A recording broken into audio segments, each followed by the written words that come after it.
This is the story of something that happened during a quiet weekend, one that was supposed to be ordinary, but turned into something unforgettable, something dark. It began when a 17-year-old named Ryan found himself home alone. His parents had gone to visit his aunt in a different city for a few days. The plan was simple: stay behind, focus on school exams, and enjoy the silence of an empty house. The first day passed just like any other. The weather was calm, the neighborhood still, and everything seemed normal. Ryan spent the evening studying, had a simple dinner, and later curled up on the couch to watch a few episodes of his favorite show. By midnight, he turned off the TV and headed to his room. The house was completely silent except for the faint hum of the refrigerator and the occasional creak of wooden floors settling under their own weight. After brushing his teeth, he checked the locks on the front and back doors like his father always did, then settled into bed with his phone.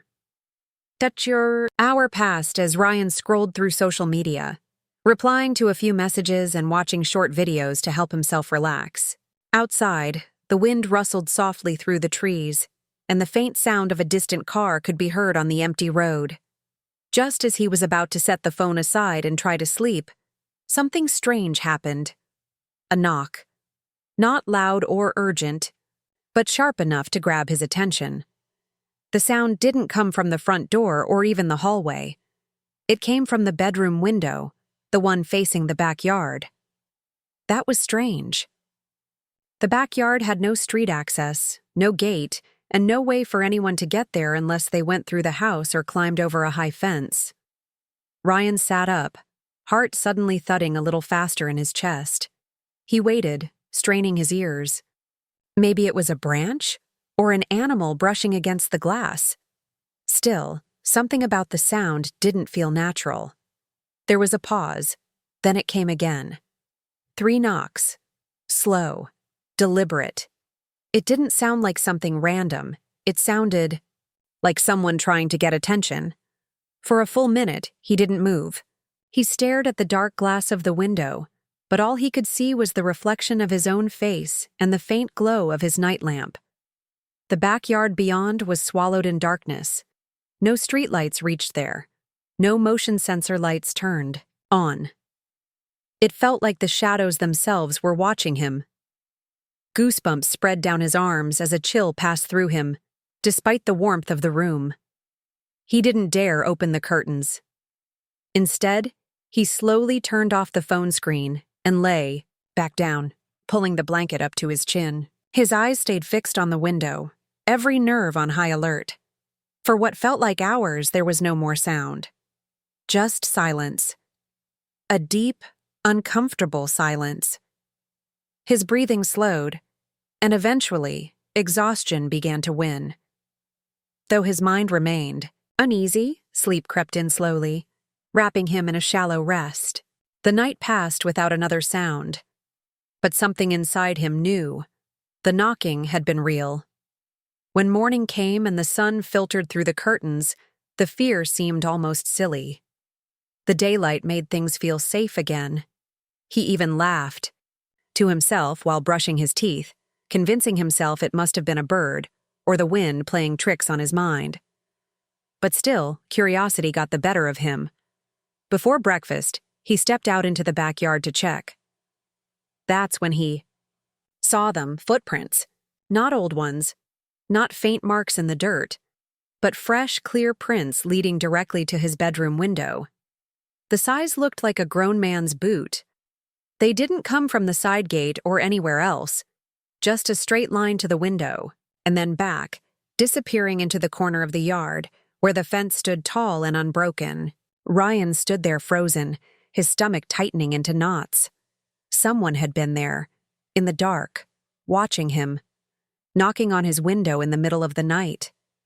And now, in the safety of daylight, there was nothing. No person, no movement, only the evidence left behind in dirt. He quickly turned and went back inside, locking every door and window again, double-checking each latch. The laughter from earlier disappeared completely, replaced with a growing unease. Every creak in the floor, Every sound from outside felt louder now. Though the day went on like normal, Ryan couldn't shake the image from his mind. The shape of the footprints, the slow knock, and the feeling of being watched. There was something wrong, something unnatural about the whole thing. But still, he said nothing to anyone. He didn't want to scare his parents or make them come home early. He convinced himself that maybe it was just a weird one-time event.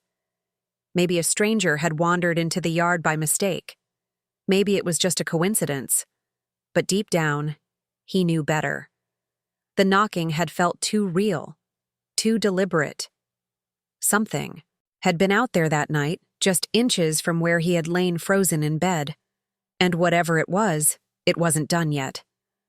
The following days felt off, but Ryan tried his best to push the unsettling events out of his mind.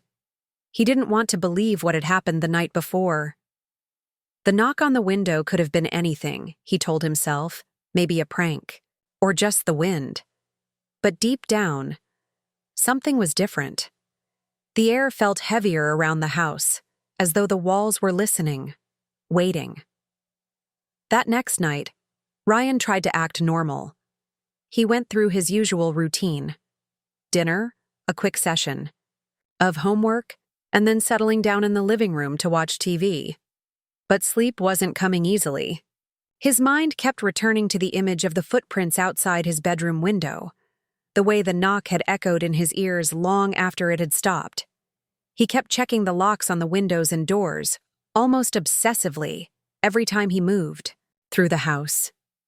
His nerves were frayed, but he didn't want to admit it. Still, something kept nagging at him, a quiet fear that wouldn't let go.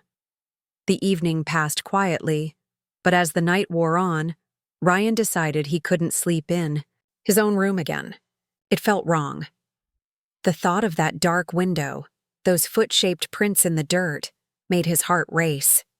He wasn't sure why, but instinct told him to avoid his bedroom.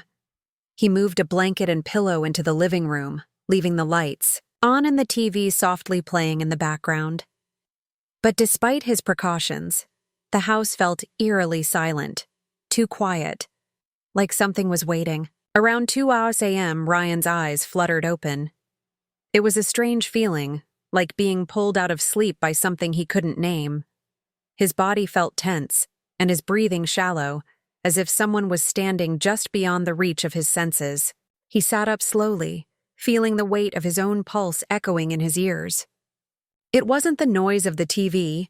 It wasn't a car passing by outside. This sound was coming from somewhere inside the house. It started as a small creak, followed by another, then another. The back door, the one that led into the yard, was opening. Slowly, turning. Ryan's breath caught in his throat. He wanted to call out, but his voice was stuck somewhere between his throat and his heart. He didn't want to move. He didn't want to look, but he couldn't stop himself. He forced himself to slide off the couch and crouch low, inching his way toward the hallway that led to the back door. The creaking grew louder. Someone was turning the handle. Not quickly, but deliberately, with a patience that only made things worse. It wasn't the wind. It wasn't a mistake. Someone was trying to get inside. His heart raced as he stood frozen in place. What should he do? There was no way to call his parents now. They were miles away. And what if he made a sound? Would whoever it was hear him?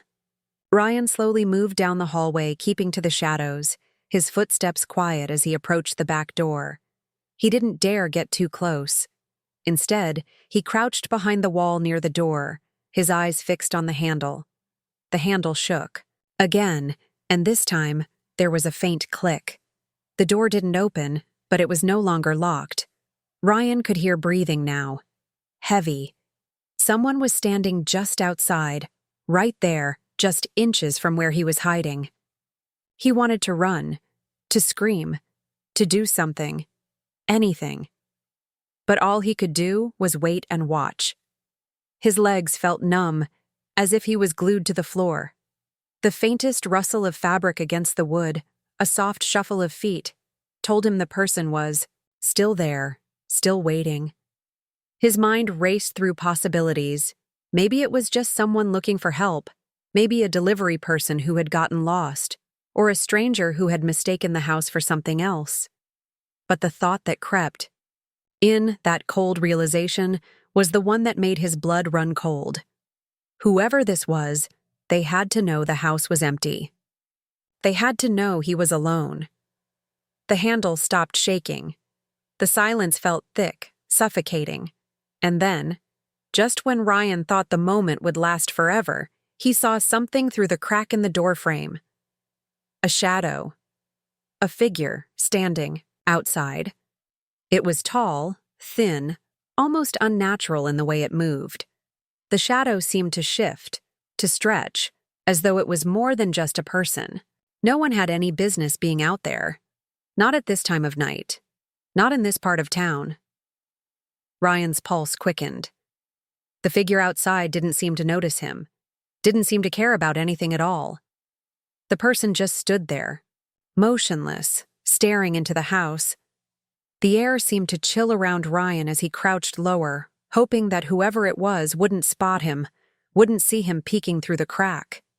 The silence stretched, thick and unbearable. And then, suddenly there was a sound, a soft knock. Knock, knock, knock, just like before. But this time, it wasn't on the window. It wasn't a sound from outside the house. It was coming from the back door. Slowly, cautiously, as if the person outside knew Ryan was watching, they knocked 3 times on the glass of the door, the same way they had knocked on the window just a few days before. The same slow rhythm, the same chilling quiet. Ryan's heart hammered so loudly in his chest, he was sure the person could hear it. He dared not move. He dared not breathe. But something made him glance down, just for a second, at the floor by the door. And there, right in front of him, he saw something that made his blood run cold. A pale hand, pressed against the glass. Not the shadow, not the figure, but a hand, as if someone had been leaning in close, waiting. It was just there, waiting, watching.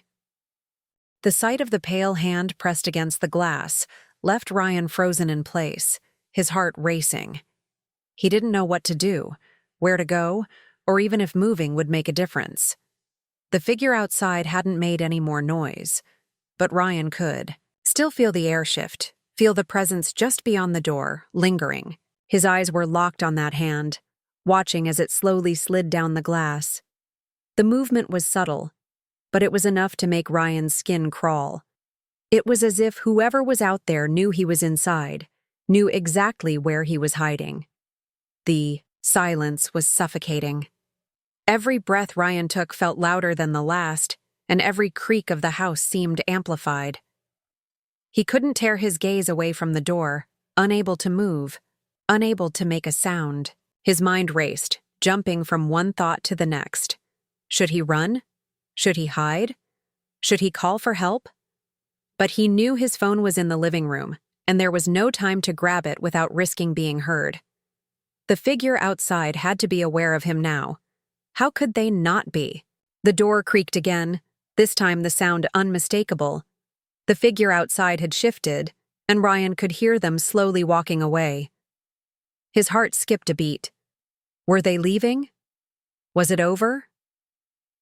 But then, just as he allowed himself to breathe, a sharp sound came from behind him, a soft scratching noise, followed by the slow, methodical tapping of nails on the wooden floor. It was coming from the hallway, the same hallway he had just walked down moments earlier. His eyes darted in the direction of the sound, and the blood drained from his face. There, in the dim light, he saw something moving in the shadows. The faint outline of a figure, almost blending into the darkness of the hallway. The figure was moving slowly, deliberately, as though they were aware of Ryan's position, but in no hurry to reach him. Ryan's breathing quickened. He wanted to scream, to run, but his body wouldn't respond. The figure in the hallway didn't approach immediately. Instead, they stood still for what felt like an eternity, just watching. Ryan's pulse pounded in his ears, and he knew that this wasn't a prank anymore. This wasn't a random stranger. This was something far worse. His thoughts went back to the hand on the door, the shadow outside. What if this was the same person who had been watching him for days? What if they were waiting for him to make a move, waiting for him to show weakness? Ryan felt a shiver crawl up his spine. He had to do something, anything. He couldn't stay there, couldn't wait to be trapped. Slowly, he reached for the phone in his pocket, fingers trembling. The screen lit up with the familiar glow, and he quickly dialed his father's number, praying his call would go through. But the phone rang, and then nothing. No answer. His father's voicemail picked up, the mechanical tone sending another wave of panic through Ryan's chest. He ended the call quickly, swallowing hard. No help was coming. No one was around, not even his parents. The figure in the hallway didn't move. Not yet. The silence stretched on, thick with tension. Ryan's mind was racing. He had to make a choice. He couldn't stay where he was. His eyes flicked to the back door. The figure outside was gone. But that didn't mean the danger had passed.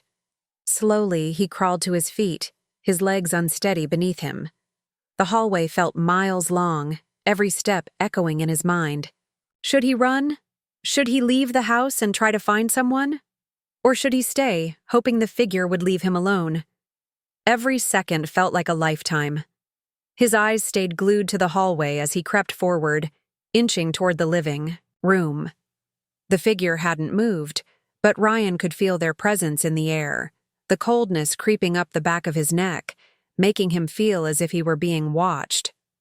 The darkness seemed to cling to the figure, making them almost invisible, save for their outline in the shadows. Suddenly, the figure moved.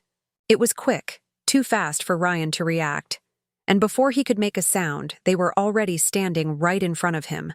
He froze, unable to breathe, unable to scream. The figure's face was hidden, but Ryan could see the outline of their eyes, dark and hollow, as if they were nothing more than empty sockets. He couldn't tear his eyes away, the figure's gaze locking onto his with an intensity that left him paralyzed. A low, rasping breath escaped the figure's lips, and Ryan could feel the air grow colder around him. The figure spoke then, their voice a hoarse whisper, barely audible. "I've been waiting for you."